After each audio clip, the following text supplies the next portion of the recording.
ஒருத்தி இவளுடைய பொண்ணை கூட்டிட்டு ஷாப்பிங் போகலான்னு சொல்லிட்டு பைக்கில் போயிட்டு இருப்பாங்க. அந்த நேரம் சடனாக ஒரு விஷயத்தை கவனிக்கிறாங்க. அது என்னன்னா, இவளுடைய ஹஸ்பண்ட் வேற பொண்ணோட நிற்கிறத கவனிக்கிறா. ஒரு சின்ன பையன் வேக வேகமாக ஓடி வந்து இவளோட கையை பிடிச்சி அப்பா வாங்க கேக்கு வெட்டலாம்னு சொல்லிட்டு கூட்டிட்டு போறான். இதை கேட்டோன்னே என்னது அப்பாவான்னு சொல்லிட்டு சாக்காராங்க. அந்த சின்ன பையனுக்கும் பர்த்டே செலிப்ரேஷன் பண்ணிட்டு இருக்காங்க. இவளுக்கு என்ன பண்றதுன்னு ஒண்ணுமே புரியல. ஏன்னா கொஞ்ச நேரத்துக்கு முன்னாடி தான் இவளுடைய ஹஸ்பண்ட் என்ன சொல்லியிருப்பானா, இவளுடைய பொண்ணு ரூம்ல இருக்கும்போது இவளுடைய ஹஸ்பண்ட் வேக வேகமாக ஓடி வந்து ஒரு எமர்ஜென்சி கொஞ்சம் அமௌண்ட் வேணும்னு சொல்லி கேட்கிறா. என்னாச்சுன்னு சொல்லி கேட்கும்போது என்னோட ஃப்ரெண்டுக்கு ஆக்சிடென்ட் ஆச்சு, உடனே போய் ஹாஸ்பிட்டலில் பார்க்கணும்னு சொல்லி கேட்பான். இவனோட ஒய்ஃபும் இவன் இப்படி சொன்னதை கேட்டோன்னா உடனே என்ன பண்ணுறதுன்னு ஒன்றும் புரியாமல் அவகிட்ட இந்த அமௌண்ட் எடுத்து கொடுத்துட்டு முதல்ல போய் உங்களோட ஃப்ரெண்டை பாருங்கன்னு சொல்லிட்டு அனுப்பிச்சு வைக்கிறா. அவன் அந்த காசை வாங்கிட்டு இந்த மாதிரி நேரத்தில் ரொம்ப ஹெல்ப் பண்ணதுக்கு ரொம்ப தேங்க்ஸ்னு சொல்லிட்டு அதுக்கப்புறம் அவனோட குழந்தைக்கு ஒரு கிஸ்ஸை கொடுத்துட்டு அங்கிருந்து கிளம்பிடுறான். இவன் போனதுக்கு அப்புறம் தான் ஆல்ரெடி இவளுடைய பொண்ணு என்னமோ வேணும்னு சொல்லி கேட்டிருப்பா. அது இப்போ போய் வாங்கிட்டு வரலாமான்னு சொல்லிட்டு அவங்க பொண்ணை கூட்டிட்டு அதுக்கப்புறம் தான் ஷாப்பிங் மால் வந்திருப்பாங்க. இவங்க ரெண்டு பேரும் ஜாலியாக ஷாப்பிங் பண்ணலான்னு வந்தவங்களுக்கு ஒரு அதிர்ச்சி காத்திருக்குன்னு இவங்க நினைச்சுக்கணும் பார்த்துருக்க மாட்டாங்க. அதுக்கப்புறம் இவங்க ஒரு பிளான் பண்றாங்க. இல்லை இவங்க அம்மா அந்த பொண்ணுகிட்ட என்ன சொல்லுவானா, நீ ஃபர்ஸ்ட் போய் அந்த பையனுக்கு பர்த்டே விஷ் பண்ணு, நான் பின்னாடியே வந்தறேன்னு சொல்லுவா. இவங்களும் அந்த கேக்கில் கேண்டில்லாம் கொளுத்திட்டு பர்த்டே விஷ் பாடிக்கிட்டே இருக்கும்போது சடனாக பார்த்தா இவனோட பொண்ணு அங்கே நிற்கிறத பார்த்து உடனே ஷாக் ஆயிடுறான். இவனும் இவனுடைய பொண்ணுகிட்ட நீ இங்கே என்ன பண்ணுற எப்படி வந்தேன்னு சொல்லி கேட்கும்போது அந்த பொண்ணு சொல்கிறான், நான் மட்டும் வரல அம்மாவும் தான் வந்திருக்காங்கன்னு. கூடவே இவளுடைய பொண்ணு அவங்க அப்பா கிட்ட இன்னொரு விஷயத்தையும் கேட்டிருப்பாங்க. அது என்னன்னா, ஆல்ரெடி இவளுடைய பர்த்டே வரும்போது அவங்க அப்பா ஒன்றுமே பண்ணியிருக்க மாட்டாரு, ஒரு பர்த்டே விஷயம்னு பண்ணியிருக்க மாட்டாரு. ஆனால் நீ இங்கே வந்து ஒரு சின்ன பையனுக்கு பர்த்டே விஷ் பண்ணிட்டு இருக்கான்னு சொல்லி கேட்பா.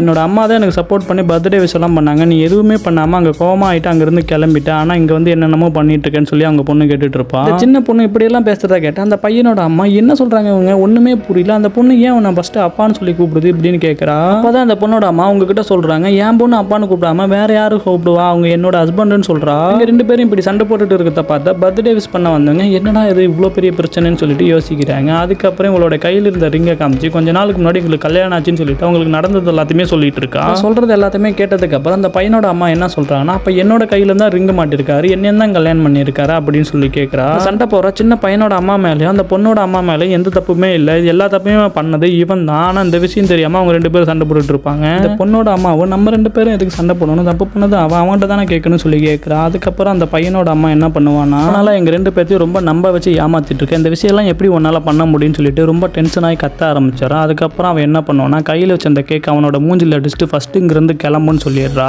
ஏன் இப்படி எல்லாம் பண்ணிருப்பானா, இவன் கொஞ்சம் பணக்காரன், அந்த திமிர்ல தான் ரெண்டு பேர்த்தையுமே நல்லா ஏமாத்தி கல்யாணம் பண்ணியிருப்பான். கடைசியில் அந்த பொண்ணு இவன் கழுத்தை பிடிச்சி வெளியே தள்ளிடுவா. இவனோட ஃபேஸில் இருந்த கேக்கை கூட துடைக்காம நேராக இவகிட்ட வருவ பாருங்க. இவ்வளோ டென்ஷன் ஆகி நீ பண்ணதெல்லாம் மறந்துட்டு நான் மட்டும் ஏற்றுக்கணுமான்னு சொல்லிட்டு உன்னெல்லாம் ஒன்றும் பண்ண முடியாதுன்னு சொல்லிட்டு அவளும் அங்கேருந்து கிளம்பிடுறா. இவனோட பொண்ணு தயவு செய்து நிம்மதிக்கு அப்பான்னு சொல்லிட்டு என்னெல்லாம் பார்க்க வராதுன்னு சொல்லிட்டு சொல்லியிருப்பான். இதெல்லாம் கேட்டு இவன் ரொம்ப மனசு உடஞ்சு போயிடுவான். ஏன்னா இவன் பண்ணது அவ்வளோ பெரிய தப்பு. கடைசியில் வந்து நான் பண்ணது எல்லாமே தப்பு தான் சாரின்னு சொல்லி கேட்டால் யாரு தான் ஏற்றுப்பாங்க, எல்லாருமே அங்கேருந்து